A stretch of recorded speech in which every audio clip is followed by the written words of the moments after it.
Hello, hi. Hey Vishnu. Hi, Ann. Hi. Hi, Ann. Hi, Hey Arundhati. Good Vishnu, afternoon. Good hi. afternoon. Hi Welcome, Anne. welcome.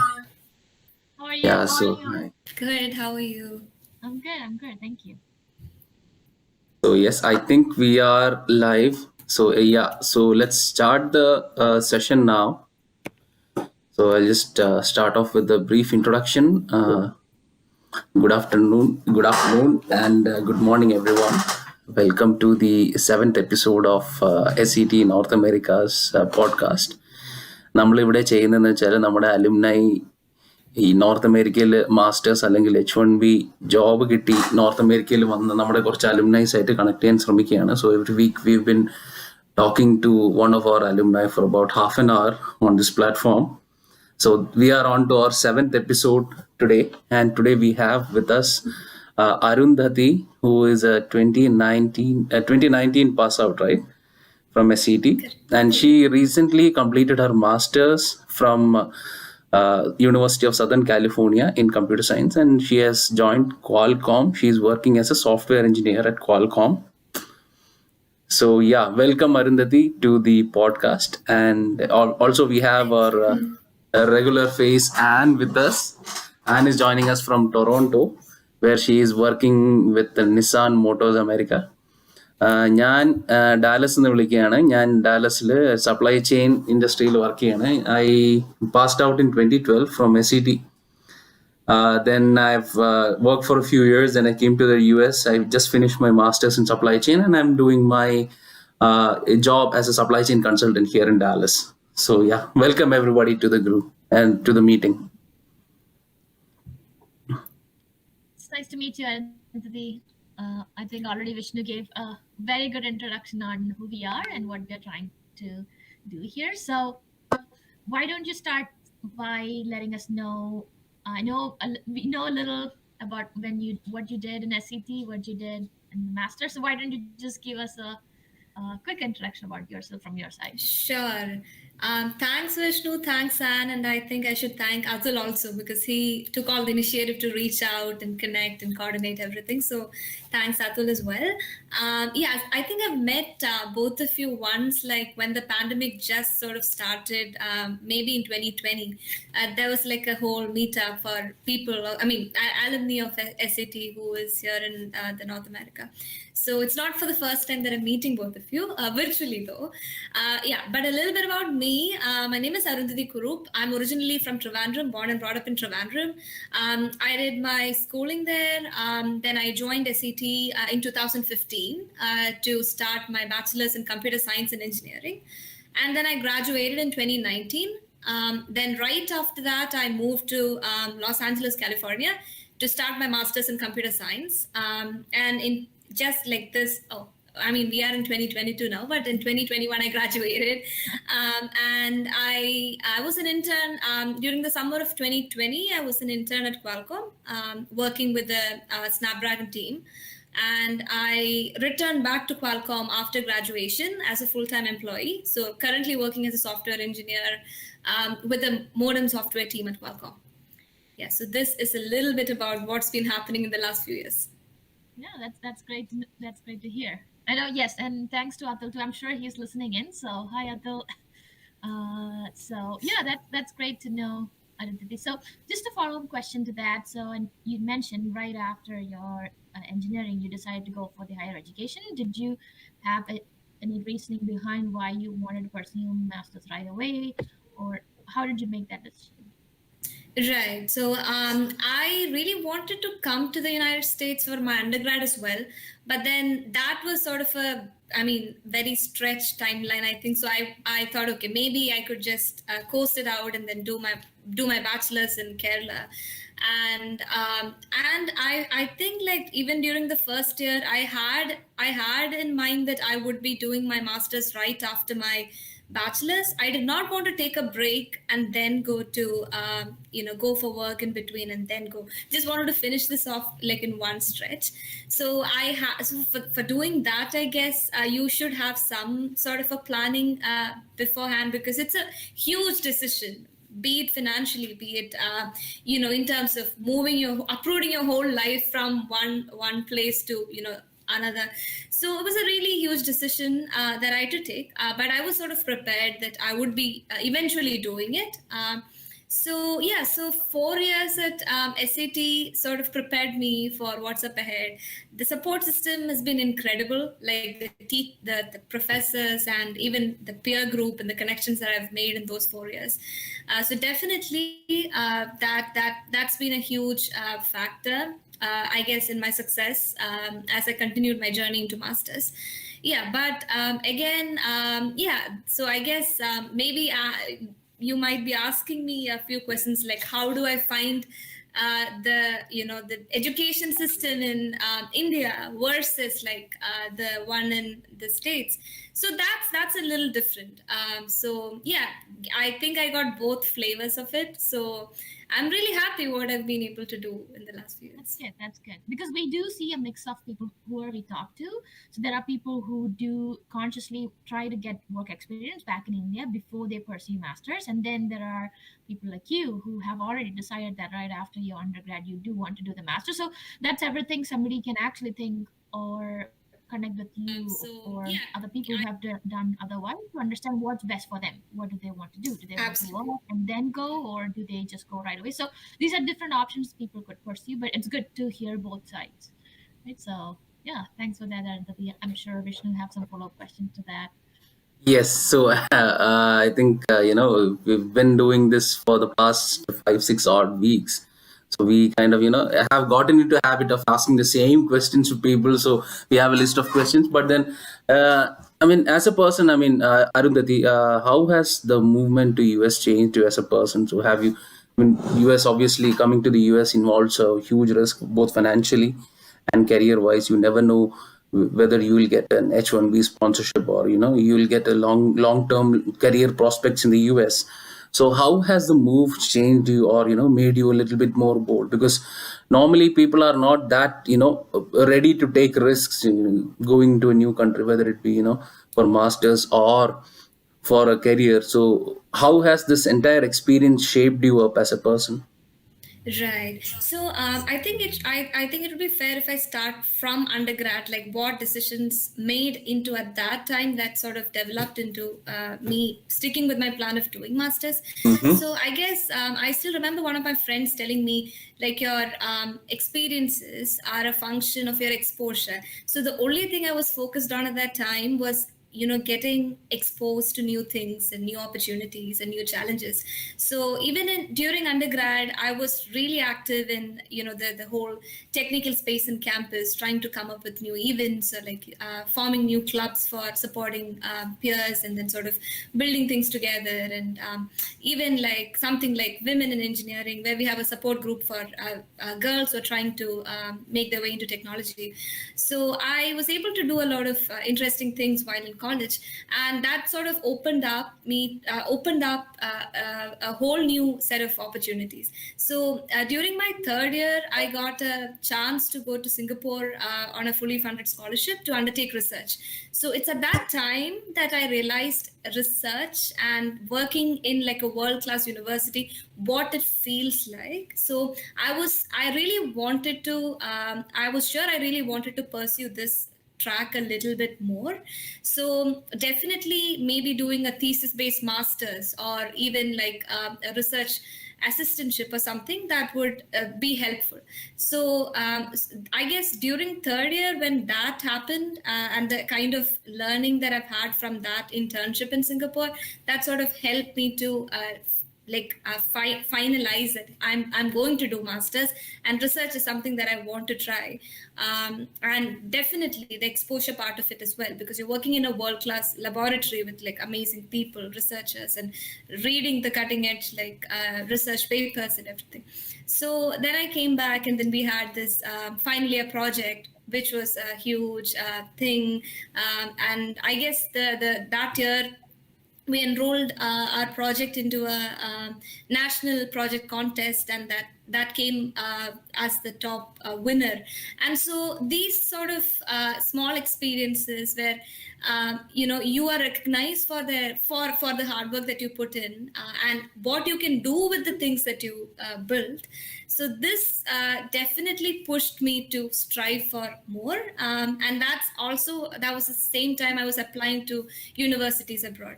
So now I had so many options: US, UK, and a few universities in Europe. But then I started getting admits, and then I got from USC, which is in California.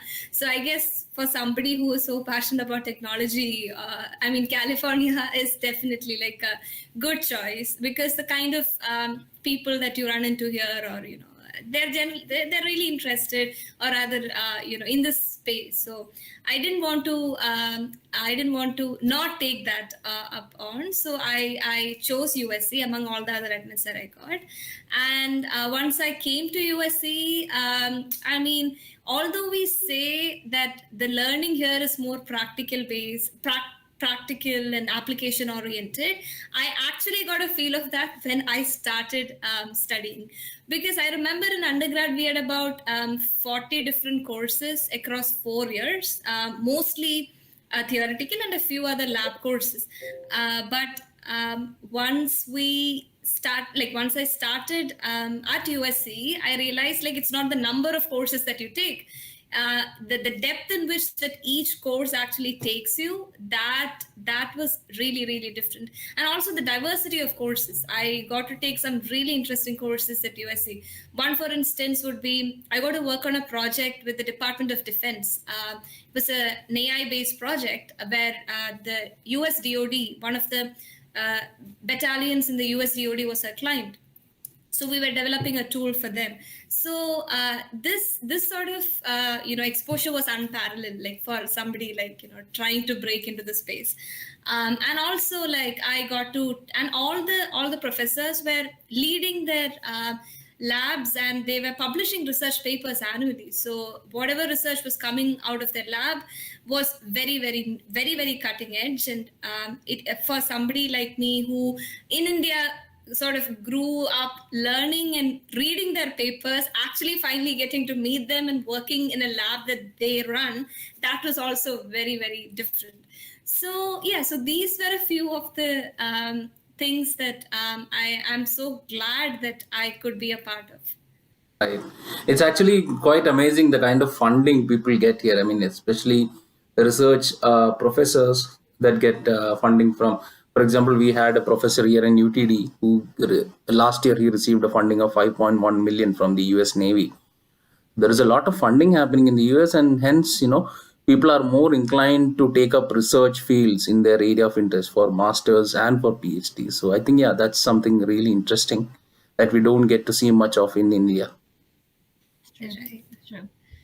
I know we always talk about the good things. We are trying to luring all our juniors, saying this is what good here. Come. So what do you think? I know we often don't say what struggles we went through or the difficulties we had. So what do you think would be the 3 major challenges for somebody who has decided to come here or already has moved there? What do you think is the biggest challenge or the top? Right. So I grew up as an only child. So I wouldn't say I was pampered, but everything was there, food at the table, and then you just have to. So I feel like before moving into the US, I did not even know how to properly cook a meal for myself, because it was already assumed that, hey, when I come for eating, something would be there for me. I think that's the story of every single.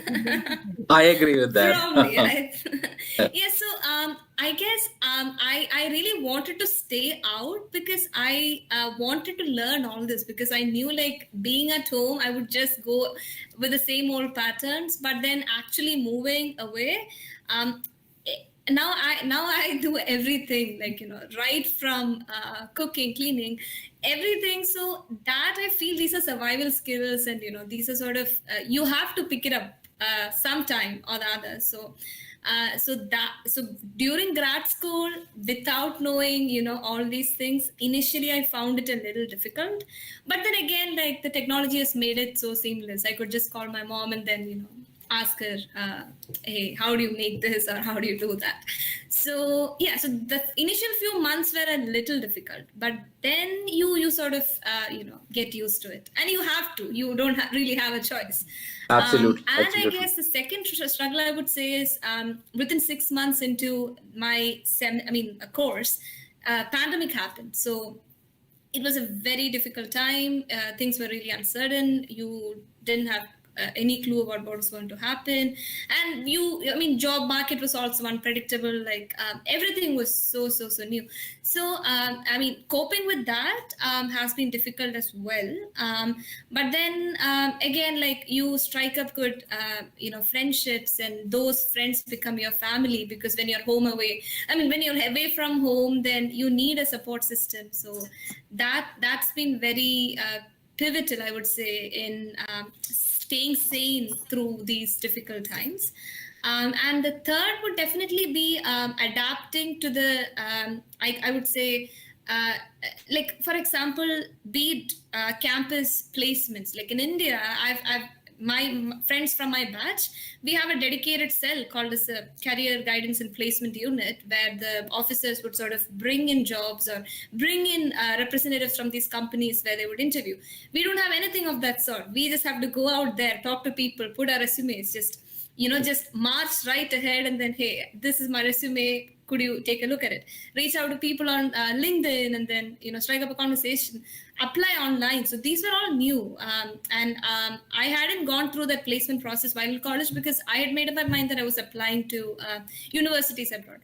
So this whole process and getting a hang of it, I would say, was difficult, because it takes a little bit of time. So I still remember I would make all these big Excel sheets, mark it by companies, emails of recruiters, and then progress, like, did I apply, did the resume like get picked up, did it go in? So yeah, so this, looking back in hindsight, this was good. It was a learning process. It was sort of challenging, but then at that time, going through it was so terrifying, because everything was everything was so new. So yeah, these would be three. That's very fair. Actually, I agree with. hit it on the head. I think while growing up in India, not just you, everybody takes few things for granted, like the food. It's very basic, but then you have to do it by yourself, and especially in North America, food is not cheap. Other than like in India, like even if you move out of your home, you can still eat out every day because it's cheap. But you cannot do that here, because your half of your paycheck will go out if you just eat out every day. So that's very true. And also we for granted the placement processes, how much our placement cells had to work so much for you, which we never realized how much work they had to put in. But here it's all you. If you market yourself, you get the job. Otherwise, nobody's going to. And for anything, nobody's going to do anything for you. You have to do everything for yourself. So, which we took it for granted back in India, because there is always somebody for everything, right? Yeah, it's actually a very big shock, coming to the US. You expect that, you will get a job, somebody would come and hire you. Yeah. So in my case, even, I was a little bit lazy while applying to summer internships, partly because it was COVID and partly because there weren't many jobs. So I completely coasted through 2020, 2021 towards the end. 2020 towards the end in December, I finally got an internship. I had to move to Ohio for 4.5 months. Then I got an offer, but it wasn't that great. So I had to, reject that offer, come back to Dallas, then again undergo that stress period for about 1.5 months. Finally, I ended up getting this job. So it's not as easy as it is back in India, where, you have a placement committee. For example, I was going through my alma mater, IIM Indore placement report yesterday. They were saying that, 180 companies came, 572 students got placed. But here it is like everything you have to do yourself. So you get a job, you celebrate, you announce whatever you want to do, but everything depends on you as a person, how much effort you are putting into the system. Yeah, so that is something very different compared to in India. And especially if you are coming from colleges like SCT, where it's not a very famous college nationally. Maybe it's because it's not an NIT or an IIT. But then, to gain that relevance in the market, to market yourself as, you come from this university, but you have this skill set, that really takes some effort. And I'm very happy to see that a lot of our alumni have done it. You included, right? A lot of our alumni from SCT have come to the North American region and are doing quite well for themselves. So that is something commendable. Right, and I just wanted to add to what just Vishnu said. That so not only is this whole placement process new, there's always this time bomb, right, about this immigration as well. So that adds up a lot of pressure to the already pressures we are going through on a daily basis. You have this much time to do this. Otherwise, this whole thing would just be like a waste of time. So that pressure is not it's not easy to go through, right? It's always there in the back of your head. You can't ignore it because that's a reality. Like, you are here as an immigrant, so you have to work within those constraints too. And even there were so many companies who would say there are what do you call work certain sponsorships wouldn't be available for international applicants. So there are constraints, but then how do you work within that? How do you make sure that everything that comes your way, you actually grab it and then make use of it? So yeah, so I don't know if anybody else would understand the troubles that as immigrants we go through, because it's not easy, and It is the not. pressure is also not bearable. I mean, to an extent. Yeah. That's why it's always the immigrants who will help other immigrants. So true. They Yeah. they know what they had to go through to get where they are right now. So that's why they always try to extend that helping hand to people who are just starting off. So if you ever see a struggling immigrant, make sure that you're reaching out to them and ask them what they want. Right? Yeah, and I agree. So it's not from, I don't know about IT. I wouldn't be able to speak to that. But even after you get a job, your journey doesn't stop there. You still have to market yourself. You have to keep selling yourself if you want to move up the ladder. It's not like in India, you do a good job, the HR will come and tell you, hey, okay, you're promoted. Okay, go. It's not like that. It's like you have to keep on selling yourself. You have to be marketing yourself if you want to move up. So it's very different. Even if you have a job, it's still not given that you will move up. Right? You have to keep earning it. I mean, you have to really work hard, put in the effort to, maintain that corporate, whatever job that you have. And, especially when it comes to promotions, what I've seen here is that introverts, extroverts, everybody work together. There is not much issue here, not much pressure. There is a good work-life balance, but they expect you or they trust you with getting things done, right? So that's something that you learn here in the US. And if you're done with your work, if you do a good job, then automatically the recognition will come for you. And it's not like a rat race back in India where 100 people would be fighting for that one promotion. Here it is much easier, is what I've felt. True. Yep, that's fair. Okay, I think we have 5 more minutes. It's been really serious talk. So let's talk about something light. So have you been back home after you came or no? No, I'm yet to go. So it's been 2.5 years now. So I'm really looking forward to get on the first flight when things are a little certain. Because right now with the new variant and everything, it's not advisable to go. I'm just waiting and holding back. But then again, once everything settles, you can consider I'm on my way home. Yeah, I mean, the situation is so crazy back in India that I had spoken to 4 friends yesterday. So 2 of them were recovering and two of them were positive with corona. So it's very bad in India. So unless and until you don't get a visa slot, it doesn't make sense to really go back to I India. don't think it's restricted to even India. I think here also everybody is getting COVID. Anybody you asked, how are you doing? Oh, I'm just recovering from COVID now. So, Exactly. So I've been confined to my home for the past 3 weeks. I don't go out of the front door basically. So it's like that, the situation. We order everything, groceries, food, everything is ordered. They come to the door, and work is now 100% remote. So that's kind of a relief. So yeah, surviving. It's a new survival mechanism maybe. no, I think that's something else also. People who are trying to move here, something they need to consider: how far are they very close to their family? Because it's not like you're in Chennai or Bangalore or Mumbai. You can, okay, I want to go home. Okay, I'm getting the next flight. I'm home in 2 hours. It's not like that, right? It's expensive, it's time consuming. So those are again things you need to consider when you move. To Really, the US. especially North America. If it's Australia, New Zealand, anywhere near Asia, it's still closer. So that's something else we need to consider. And so, Arundhati, one question I have for you is something off the bat. I mean, what are the few things that you miss about SCT? What are the things that you liked about SCT while you were there, and what are the things that you miss about SCT and Trivandrum once you're out of India now in the US? Right. So, all my life I was in Trivandrum. Probably for like Yeah, what 22 years I was in Trivandrum. So I born there, grew up there. So many memories associated.